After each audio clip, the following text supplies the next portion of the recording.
जय माता रानी दोस्तों, नीता विक्रम परिवार में आप सबका स्वागत है। माँ जगदम्ब आपकी सभी मनोकामनाएं पूरी करें, ऐसी कामना के साथ आज का वीडियो शुरू करती हूँ।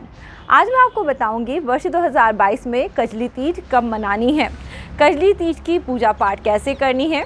यदि आप विवाहित हैं या अविवाहित हैं तो कजली तीज के दिन पे क्या पूजा आपको करनी है। साथ ही साथ यदि पति की तरक्की आप पाना चाहती हैं, आप चाहती हैं आपका घर सुखी हो, समृद्ध और खुशहाल हो, तो इसके लिए कजली तीज के दिन पे गुप्त रूप से आपको एक छोटा सा काम करना है जो इस वीडियो में मैं आपको बताऊंगी। दोस्तों, कोई भी तीज हो, ये माँ पार्वती की बहुत ही खास होती है। जैसे कि सावन के महीने की तीज हरियाली तीज होती है, भादों के महीने की तीज को कजरी तीज, सातुड़ी तीज, नीमड़ी तीज, बूढ़ी तीज के नाम से जाना जाता है। और इसके बाद आती है हमारी हरतालिका तीज, जिसे बड़ी तीज के नाम से जाना जाता है। कजली तीज का व्रत सुख सौभाग्य के लिए रखा जाता है। हमारे धर्म पुराणों में ऐसा बताया गया है कि भगवान शिव ने माता पार्वती को विवाह का वचन कजरी तीज के दिन पे ही दिया था, जिसे आज के समय में हम रोका होना, विवाह तय होना या शादी तय होना समझ सकते हैं। तो ऐसे में कजली तीज जिन लोगों की शादी नहीं हो रही है या जिन लोगों की शादी पक्की होकर टूट जाती है, उन्हें शादी का यदि वचन नहीं मिलता तो उनको इस दिन के पूजा पाठ ज़रूर करने चाहिए। या जिनके शादी के वचनों में कुछ कमी आ गई है, पति पहले से कम ध्यान देता है, उनको भी इस दिन पे विशेष तौर पे भगवान भोलेनाथ और माँ पार्वती के समक्ष अपनी सभी परेशानियां बता देनी चाहिए, जिससे कि उनके जीवन की हर दिक्कत दूर हो जाए और हर सुहागन स्त्री को अपने पति के लिए, अपने घर के लिए, अपने घर के सुख सौभाग्य की वृद्धि के लिए कजली तीज का पूजा पाठ करना चाहिए। दोस्तों, कजली तीज वर्ष 2022 में कब है, सबसे पहले ये जानते हैं। कजली तीज यानी तृतीया की तिथि, भादों के कृष्ण पक्ष की तृतीया को ही कजली तीज का त्यौहार मनाया जाता है। तृतीया की तिथि का प्रारंभ 14 अगस्त 2022 की मध्य रात्रि यानी 12:53 से प्रारंभ होगा और इस तिथि की समाप्ति 14 अगस्त को रात में 10:35 पे हो जाएगी। और कजली तीज का यह व्रत आप सभी को 14 अगस्त 2022 को ही रखना है। कजली तीज का पूजा पाठ हम सुबह या दोपहर के समय पे करते हैं। रात से ही महिलाएं अपने घर के आसपास मिट्टी या फिर रेत इकट्ठा करके एक छोटा सा तालाब बना लेती हैं और सुबह के समय उसमें पूजन अर्चन करते हैं। इस दिन पे पूजा पाठ का जो सामान है वह शिव पूजन का ही सामान होता है, जैसे शमी पत्र, बेलपत्र, धतूरा, अक्षत, रोली, चंदन, चावल, यह सभी चीज़ें हमें इस दिन पे पूजा पाठ के लिए चाहिए होती हैं। आप इस दिन पे अपनी सहेलियों के साथ मिलजुल कर सुबह सुबह अच्छे से स्नान करें, तैयार हों। महिलाएं इस दिन मेहंदी लगवाएं, श्रृंगार करें और पूजा पाठ की सभी तैयारी करें। जो लोग अपने सास ससुर के साथ रहते हैं, उन्हें अपनी सासू माँ को इस दिन पे बायना भी देना चाहिए। बायने में सत्तू दिया जाता है क्योंकि ये सातुड़ी तीज भी कहलाती है। इस दिन कई घरों में सत्तू के पकवान बनाए जाते हैं, सत्तू का मीठा बनाया जाता है, जिससे कि हम इस दिन पे व्रत खोलते भी हैं। तो इस दिन पे आप जो पूजा कर रही हैं उसके लिए चावल, रोली, अक्षत के साथ साथ सत्तू, फल, मेवे, मिठाई, ये सभी चीज़ आपको लाना होती है। इसके अलावा आपको थोड़ा सा पूजा के लिए कच्चा दूध रखना चाहिए और आपको पूजा पाठ के लिए नीम की टहनी की ज़रूरत होती है। तो नीम की जो टहनी है वो एक आध दिन पहले ही आप तोड़ के रख लें या फिर किसी नीम के वृक्ष के पास जाके पूजन करें, क्योंकि जिस दिन जिस वृक्ष का पूजन करा जाता है उस दिन उस वृक्ष को तोड़ा नहीं जाता। तो आप दोस्तों जो नीम की टहनी है उसे यदि एक दिन पहले ला के रख रहे हैं तो अपने घर में किसी पानी के बर्तन में भर के ये नीम की टहनी रख लीजिए और अगले दिन अपने घर में आप रेत से एक छोटा सा तालाब बनाइए। उस तालाब में आपको पानी भरना चाहिए और नीम की टहनी को गाड़ देना चाहिए। कोई भी पूजा पाठ होता है वह कभी भी गणेश जी और माँ गौरा के पूजन के बगैर शुरू नहीं करा जाता। तो सबसे पहले 2 सुपारी ले लीजिए, एक को गौर बनाएं, एक को गणेश बनाएं।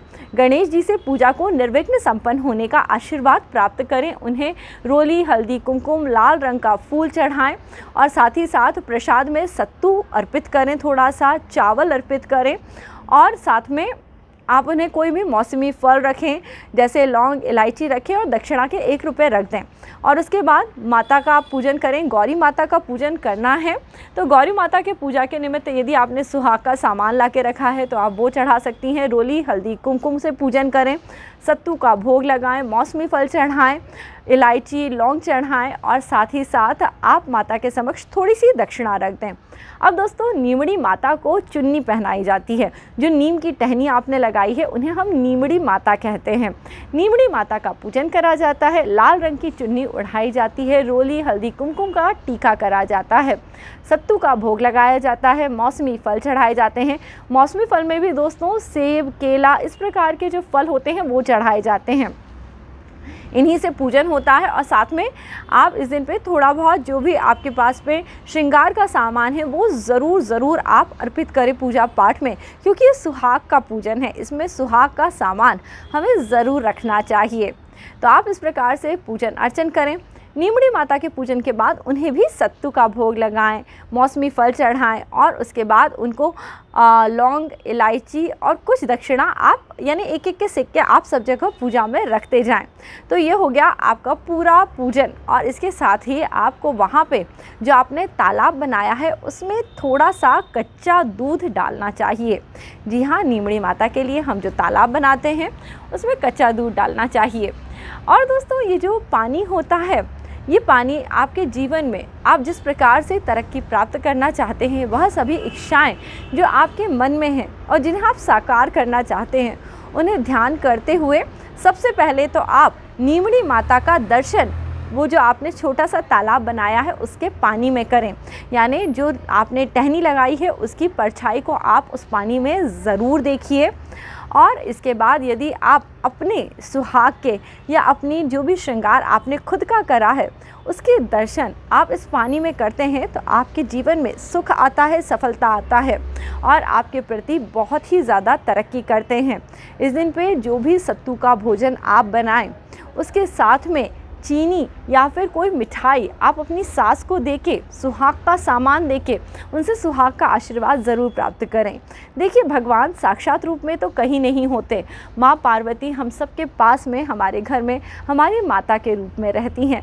तो माता का आशीर्वाद यदि आपको चाहिए तो जो पूरी पूजा पाठ आप करते हैं उसके बाद सुहाग का कुछ सामान देके अपनी सास के पैर पड़ के यदि आप उनसे आशीर्वाद लेते हैं तो जीवन में तरक्की होती है। कई लोग ये बोलेंगे मेरी सासू माँ नहीं है या वो बहुत दूर रहती हैं, सास नहीं है ननद को दे दें, ननद नहीं है मंदिर में पुजारी की पत्नी को दे दें, या आपके आस पड़ोस में रहने वाली वृद्ध महिलाओं को भी आप ये सामान दे सकती हैं। आशीर्वाद होता है, किसी से भी प्राप्त कराया जाए आपके जीवन को ये बहुत ही सुखी बना देता है। अब दोस्तों, कजरी तीज का व्रत बहुत सारे लोग रखते हैं और बहुत सारे लोग नहीं भी रखते। कजरी तीज का यह व्रत राजस्थान, उत्तर प्रदेश, बिहार इन सभी जगह पे रखा जाता है जिससे कि आपके पति को दीर्घ आयु मिलती है। ऐसा माना जाता है भादों के महीने में संकटों का नाश होता है। दोस्तों, ये बिल्कुल सही है क्योंकि भादों का महीना भगवान गणेश का महीना होता है। भादों के महीने में गणेश पूजन करने से विघ्नों का नाश होता है।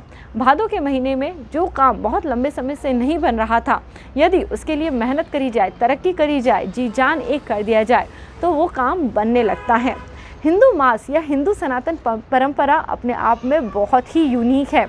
यदि हम सही ढंग से हर एक महीने का महत्व जान लें, हर एक महीने के अनुसार कामों को पूरा करने लगें और अपनी ऊर्जा लगाने लगें तो जीवन में जो कठिनाई होती है वो दूर हो जाती है। अब दोस्तों, यहाँ मैं आपको बताती हूँ, क्योंकि हम नीम की टहनी का पूजन कर रहे हैं तो जो नीम का वृक्ष होता है ये हिंदू ज्योतिष के हिसाब से मंगल ग्रह का वृक्ष होता है। और मंगल ग्रह होता है हमारा शरीर, हमारी ऊर्जा, हमारी जो स्वास्थ्य होता है, इस सब के लिए बहुत ही ज़रूरी होता है। जिन लोगों के जीवन में मंगल ग्रह अच्छे परिणाम नहीं देता, वहाँ वैवाहिक जीवन भी अच्छा नहीं गुजरता। तो दोस्तों, यदि आप मंगल ग्रह को अच्छा करना चाहते हैं, बहुत लंबे समय से आप जो प्लान कर रहे हैं, आपके कोई भी काम नहीं सफल हो रहे, आप नीमड़ी माता का आशीर्वाद ज़रूर लीजिए, नीम के वृक्ष का आशीर्वाद ज़रूर लीजिए। नीम का वृक्ष बीमारियों के लिए तो बहुत ही लाभप्रद होता है, साथ ही साथ मंगल ग्रह से जुड़ी हुई कई दिक्कतों को नीम का वृक्ष ठीक कर देता है। लंबे समय से यदि अभी तक आपने कोई वृक्षारोपण न करा हो तो जो नीमड़ी माता के लिए आप केवल एक टहनी लगा रहे हैं, आप चाहें तो सचमुच में नीम का एक वृक्ष लगा दें। आप देखिएगा जैसे जैसे यह वृक्ष बढ़ेगा आपके जीवन की दिक्कतें दूर होंगी। आपके जीवन में जो कार्यों को होने में बाधाएं आ रही थी, भाई भाई में झगड़े चल रहे थे, परिवार में बंटवारा हो रहा था या परिवार में दिक्कतें आ रही थी, काम नहीं बन रहे थे ये सभी काम होने लगेंगे। नीमड़ी माता के नाम का जयकारा ज़रूर लगाएं। और दोस्तों, अगर आज का वीडियो अच्छा लगा होगा तो चैनल को सब्सक्राइब करें और वीडियो को लाइक करना बिल्कुल मत भूलिए। देखिए, आप लोग जब भी नीता विक्रम चैनल से जुड़ते हैं, मुझसे अपनी बातें शेयर करते हैं, मुझे बहुत अच्छा लगता है। कोशिश करती हूँ ज़्यादा से ज़्यादा आप लोगों के लिए वीडियो बनाऊँ। हालांकि अभी इस समय में मैं बहुत सारे वीडियो तो नहीं बना पा रही हूँ, पर सभी विशेष त्योहारों से संबंधित जानकारी, पूजा पाठ से संबंधित जानकारी आपको हमेशा बताती रहती हूँ। दोस्तों, एक बात तो छूट ही गई जिसमें मैं बताने वाली थी विवाहित और अविवाहित स्त्रियों की पूजा पाठ के लिए। तो जो भी विवाहित स्त्रियां हैं वो नीमड़ी माता के 7 चक्कर लगाती हैं, और जिन लोगों की अभी तक शादियां नहीं हुई हैं, वह जो अविवाहित हैं और चाहते हैं उनका हाथ कोई ना कोई ज़रूर थाम ले, वो नीमड़ी माता के 16 चक्कर लगाते हैं और माता से पूजा पाठ में यदि कोई गलती हो तो उसके लिए क्षमा मांगते हैं और नीमड़ी माता की कथा सुनते हैं। सत्तू का भोग प्रसाद सभी लोगों को बांटते हैं और शाम में एक समय जब सूर्य अस्त हो जाता है तब सत्तू का भोजन, मीठा भोजन लेके अपने व्रत को पूरा करते हैं। और उसके बाद जो भी आपके घर में व्रत पूजा पाठ के बाद भोजन करा जाता है, आप उस भोजन को ले सकते हैं। तो इस प्रकार से कजरी तीज का ये त्यौहार सभी स्त्रियां मनाती हैं। परिवारों में ये त्यौहार बहुत ही हर्षोल्लास के साथ मनाया जाता है। घर की स्त्रियां इस दिन लोकगीत गाती हैं, सावन के झूले झूले जाते हैं और हर प्रकार से चारों तरफ से आपको ये पूरा यूनिवर्स आशीर्वाद ही आशीर्वाद देता है। तो दोस्तों, आज का वीडियो बस अब यहीं समाप्त करूंगी। अगला वीडियो लेके आपसे जल्दी ही मिलती रहूंगी। नीता विक्रम चैनल्स पे आपको बहुत सारी जानकारी देने का मेरा हमेशा कोशिश होती है, पर इस समय पे थोड़ा सा कुछ काम चल रहे हैं, पर्सनल चीज़ें चल रही हैं, जिसके कारण बहुत सारे वीडियोस नहीं बन पा रहे। तो आशा करती हूँ, उम्मीद करती हूँ कि आप सब मेरा साथ इसी प्रकार देते रहेंगे और चैनल से ज़रूर जुड़े रहेंगे। जय माता रानी।